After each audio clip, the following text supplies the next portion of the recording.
and the joy on her face was evident. She talked about her newfound faith. And she moved to the Philippines shortly after that, but she told me, I want my son to grow up to be a pastor. Kay kept coming to weekend programs. He wanted to go to summer camp so badly, but he was in military service, so he didn't think there was any way that he could. But he worked some extra 2 weeks before, and his commander suddenly gave him some vacation time, and he was able to come with us. But he was worried at summer camp that they would call him back to Busan. And I told him, don't worry, God brought you here. And when the altar call came, he ran down the aisle. He was baptized, and when I asked him why, he said he thought Christianity was a good way to make a better and a happier life. He was eager to learn more. Ashley's relationship with God became stronger and her faith grew. And when I left Busan, I could see the change in her. It was really awesome to see. And she often would come and help us teach students by joining our weekend programs. Jihan's search for God became deeper. He came to winter camp and he came to summer camp, and he saw students baptized, but he wasn't ready to take the step himself. And during winter vacation in January, this past January, he enrolled in 4 religion classes. And as time went on, he was wavering between believing or not believing. And of course, he was in all 4 religion classes, and we were all working on him at the same time. And also, he had almost perfect attendance in those classes. So he kept asking more and more questions. And he would tell me, what you have, this peace and happiness, is what I want. But I'm not sure that Christianity is the way to get it. And I don't want to close my mind to other ways of finding happiness if there's some other way. The last term that I was in Korea, I taught my religion class at 8 a.m. and he joined. He told me after a couple of days that he had prayed to God that my class would be at 8 a.m. and that because that was the only time that he could join, and maybe then he would have a chance to believe in God. I was surprised. I was like, whoa, you prayed? Wow, God's listening to your prayer. But he wanted to see if maybe it was just coincidence, but I told him, no, it's not. So we studied in that class what it means to trust God, and I was able to share my own experience with him. And at the end of the term, he chose to believe in God, and I'm so happy. He's like a brother to me. DJ, even though he had been taking religion class for more than a year and he had studied so much, I could feel that there was resistance to believing in God. It was like he wanted to believe, but he was fighting it. And sometimes I felt frustrated because I didn't know how to make it any more plain to him. He wanted proof that he could see.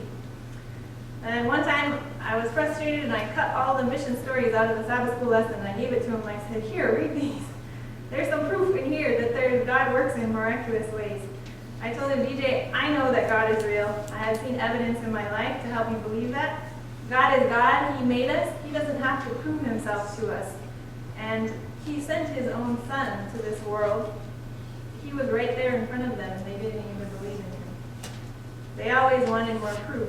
So I said, read these stories, and then you go ask these people. You can argue with them if God is real or not. I told him, God is real. I know that. I can tell you that and teach you about God.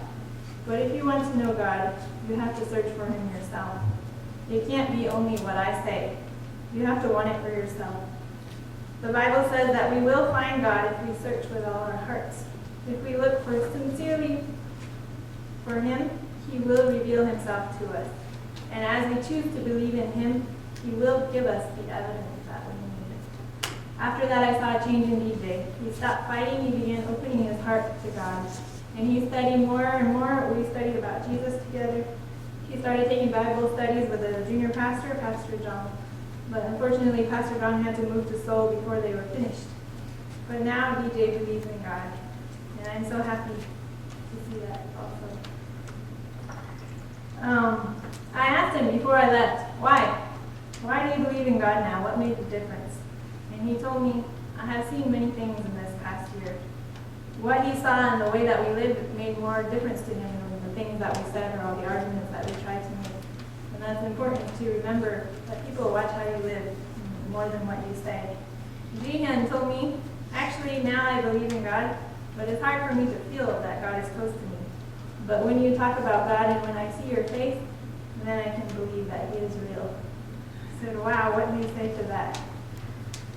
Looking back on my own experience, I realized something. I know now more than ever that God is real.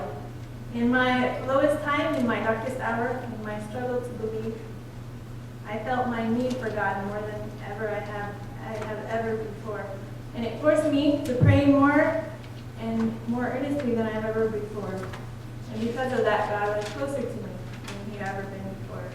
So if I hadn't gone through those hard times, I would never know how real God can be. And it's important to remember God has a purpose for the hard times in our lives.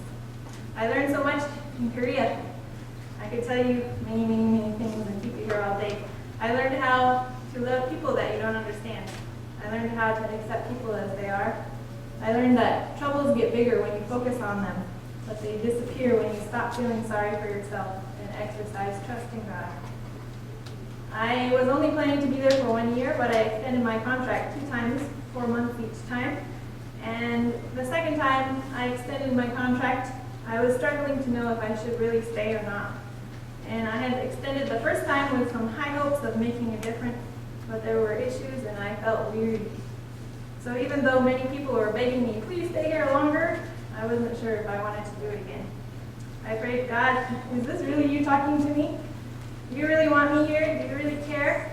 And I was in my room and I was really struggling to know. And I happened to glance down at the bulletin from the church that day. And it said on the front, greetings, you who are highly favored, the Lord is with you. It's the angel's salutation to Mary. I was like, oh, wow. And I continued praying, though. I said, I'm tired of being in the valley. God, I want to see you work here. I know you can do it. God, do you really send the rainbows after the rain? And after that, I went to bed, and the next morning I got up, I opened my curtains, and I stopped short. There was a rainbow shining there right in front of me. It was the only rainbow that I ever saw in Korea, and I felt that God had answered my prayer. God was with me in Korea, and as I stayed, I saw him everywhere. I saw him through people like Nadia, who got baptized through a mission day that we almost didn't do. I saw him in Esther, a nurse, a church member, and a friend who always cheerfully encouraged me. I saw him through Gibson and Lee, who worked so hard in the Institute, with a smile on her face every day, even though she had a very hard life at home. And through Lisa, the pastor's wife, she always would try to take care of us in special ways. And I saw him working as the pastors began to open up to the concept of friendship evangelism. And the church members started getting more involved, and we started doing things together. And the teachers started working together. And our all-day club members who went to winter camp this last January got baptized because they wanted to, because they thought God was cool instead of being pushed into it. And if I had time, I could tell you many more ways I saw God working in Korea. I experienced the reality of Galatians 6:9. It says, so let's not get tired of doing what's good. At just the right time, we will reap a harvest of blessing if we do not give up. And I saw God is real through one more way, through you. You sent me letters, you prayed for me, you encouraged me, and you gave me courage to give on when I felt like giving up. You remember this? This card you sent me at Christmas time with everybody's signature? You made me feel very special. I said I'm going to keep this forever. So in Korea, I saw that God is real in my life in new ways. My friends, I want to ask you, how real is God in your life? Is he just some nice idea that your parents had that doesn't really matter to you? Is he just some concept that is based on one's own interpretation? Is he your genie God that you ask for things when you need it? Is he the one that you pray to once in a while when you have trouble? Or is he a friend that you can depend on every day, no matter what happens in your life? How real is God to you? You know, we are blessed in America with so much knowledge about God. In America, we are experts on God. In Korea, even though it has the highest percentage of Christians of any Asian nation, most people don't even know who Mary and Joseph are. But all this knowledge that we have doesn't do us any good unless God is personally real to us. I want to close with a video that I showed in my religion class at the end of my religion class, and it's been meaningful to me, and I want to share it with you.